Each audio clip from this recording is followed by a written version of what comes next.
कटिहार के मिर्चाईवाड़ी स्थित शीतलास्थान Airtel tower के निकट दो पक्षों में हुई मारपीट, जिसमें पहले पक्ष संजीव कुमार ने बताया कि अजीत पांडे नाम के एक व्यक्ति ने उनके ज़मीन पर कब्जा करने को लेकर जानलेवा हमला किया है और उन्होंने बताया कि मेरी मां के नाम पर यह ज़मीन थी, जो कि कुछ वर्ष पहले मेरी मां का देहांत हो गया। उसके बाद मेरे परिवार में बंटवारा भी नहीं हुआ, फिर भी मेरी बहन ने अजीत पांडे को जमीन बिक्री कर दिया। अजीत पांडे, पवन पांडे और सुखदेव पांडे हमारे ज़मीन पर जबरन चढ़ने का दुष्प्रयास किया और उन्होंने गेट खोलकर अपना मीटर लगाया और उन्होंने गेट खोलकर अब अपना काम को शुरुआत करने का कोशिश किया। मेरे द्वारा विरोध किए जाने पर उन्होंने मेरे साथ मारपीट किया और इससे संबंधित साक्ष्य हमारे पास है। जमीन किनके नाम पर थी? जमीन मेरी माँ के नाम पर थी और अभी हम सभी भाई बहनों के बीच बंटवारा नहीं हुआ है। और ज़मीन माँ 2016 में मर गई। अब ज़मीन जो है 2017 में दो बहन द्वारा विक्रय किया गया है और उस विक्रय में बंटवारा चूँकि ना होने के बाद किनका शेयर कहाँ से पड़ता है इसकी जानकारी किसी को नहीं थी और ज़मीन बिक्री होने की भी जानकारी हमें नहीं थी। ज़मीन पर ये लोग अब मोटेशन करा करके दखल करने का जबरन दुष्प्रयास अब प्राइवेट लोगों को खर्च देकर किराए पर लाकर मुझे क्षतिकारित करने के नियत से सुनियोजित साजिश के तहत तंग तबाह करने के आशय से। अब आप क्या चाहते हैं? हम चाहते हैं कि इस ज़मीन पर यह जो है वैधानिक नियम के तहत आवे और वैधानिक नियम के तहत का मामला यह हुआ कि इनको ज़मीन का दखल के लिए किसी भी सक्षम महकमा से या माननीय न्यायालय से उनका आदेश प्राप्त हो और वह ज़मीन ले ताकि सत्य की जीत हो। आपका नाम क्या है? संजीव कुमार। मामला कहाँ का है? मामला शीतलास्थान मिर्चाईवाड़ी वार्ड नंबर 8 का है। जबकि दूसरे पक्ष ने बताया कि जी क्या पूरा मामला, कल एक विवाद देखने को मिला था कि वीडियो तेजी से वायरल हो रहा, क्या है पूरा? एक्चुअली में एक ज़मीन है शीतला स्थान के पास, वो स्वर्गीय शीला देवी के नाम पर केवाला द्वारा था प्राप्त उन्हें। उस ज़मीन पर कुछ साल पहले उन लोगों ने एक हाउसिंग लोन लेके घर बनाया था। काफ़ी समय तक शायद लोन नहीं देने के कारण वो ज़मीन नीलामी पर आ गई थी। तो उनकी शीला देवी और उनका छोटा पुत्र मेरे पास आया और बोले कि मेरा ज़मीन नीलामी हो रहा है। क्योंकि हमारे पिता भी रेलवे में थे, उनके पिताजी भी रेलवे में थे, तो हम लोग का पुराना परिचय था। वो बोले कि हम चाहते हैं कोई अच्छा आदमी यहाँ पे बसे, मेरा थोड़ा सा पार्ट खाली है, उस पार्ट को आप ले लें और उसी पैसे से मैं अपना नीलामी तोड़ लूँगा। इसको लेकर के हमने देखा केवाला चूँकि उनके नाम पर था, तो हमने कहा ठीक है। और हमने शीला देवी के साथ 2016 में एक एग्रीमेंट किया कि 2 डिसमिल 2 कड़ी ज़मीन के बदले में उन्हें हमने पैसा देने की बात की। उसमें 7 लाख रुपये तत्काल हमने उन्हें दिया।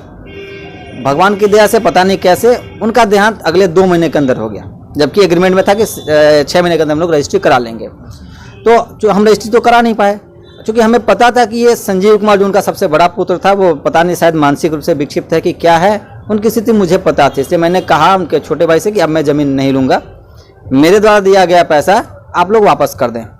तो उस पर उनके परिवार के लोग सिर्फ संजीव कुमार को छोड़ के बाकी उनके सारे भाई बहन, एक भाई तो और पागल थे वो नहीं आए, बाकी शेष भाई बहन मेरे पास आए और उन्होंने कहा कि नहीं हम लोग पैसा वापस नहीं कर पाएंगे, हम लोग किसी तरह अपना बंटवारा करके आपको हम ज़मीन देंगे। उसके बाद उन लोगों ने आपसी एक बंटवारा किया जिसमें वार्ड पार्षद भी बैठे, लेकिन संजीव कुमार प्रसाद उसमें नहीं बैठा।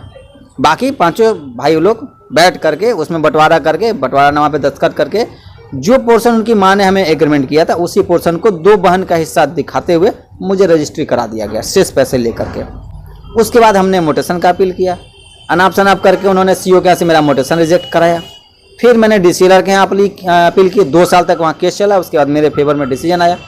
फिर भी मैंने उनसे कहा कि अगर आपको लगता है कोई गलत हुई है आप नकल लें, मैं नकल दे रहा था उन्हें, आप नकल लें और ऊपर आप जहाँ भी चलना हो आप अपील करें, मैं केस लड़ूंगा।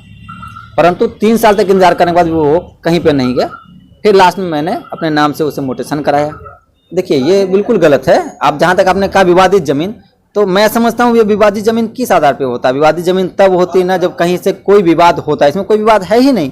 अगर विवाद होता तो मैं 3 बार आपको जनता दरबार में सीओ साहब का जनता दरबार होता है उसमें 3 बार दे चुका हूँ और तीनों बार का यही डिसीजन है कि इसमें कहीं कोई विवाद नहीं है। ये जो कर रहे हैं ये सरासर गलत कर रहे हैं।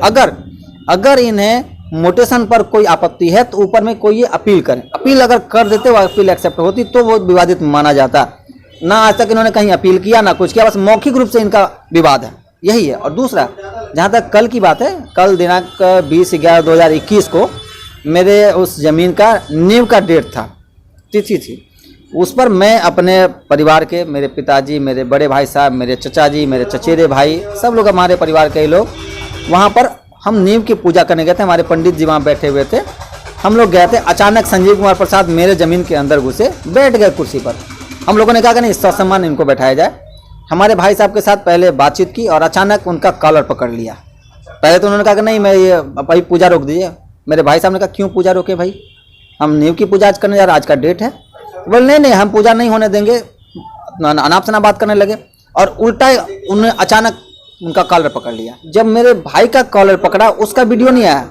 बदले में जब मेरे भाई ने उनका कॉलर पकड़ा, बिल्कुल पकड़ा होगा, मैं वहाँ पे नहीं था, हो सकता है पकड़ा होगा, उसका वीडियो उन्होंने बना दिया। वो चारों तरफ विवादित वो कर रहे हैं। अब आप ये मान लें कि कोई आदमी अपने ज़मीन का पूजा करने गया हो, शुभ कार्य कर रहा हो, वहाँ पे किसी को मारेगा भला? वही खास करके हम लोग ऐसे आदमी जो कि आज तक स्कूल लाइफ से आज तक हमको नहीं याद है कि हमने किसी को एक थप्पड़ मारा होगा। कोई गाली भी देता है, हमने कहते भैया तुम बड़े मैं छोटा। शासन से अपील करूंगा, मैंने एक लिखित भी दिया हुआ है, मैं थाना में मैंने कल दिया है। किस थाने में? सहायक थाना में। तो थाना प्रभारी ने कहा, अरे वो पागल आदमी है, क्या लिख करके दीजिएगा, आप अपना काम कीजिए, कोई दिक्कत होगा तो फ़ोन कीजिएगा, हम आकर के समझा देंगे।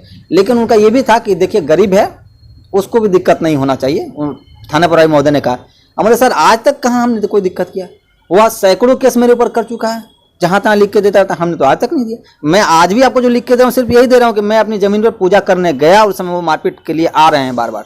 हो सकता है कुछ अनहोनी हो जाए, इसलिए सर आप देखें।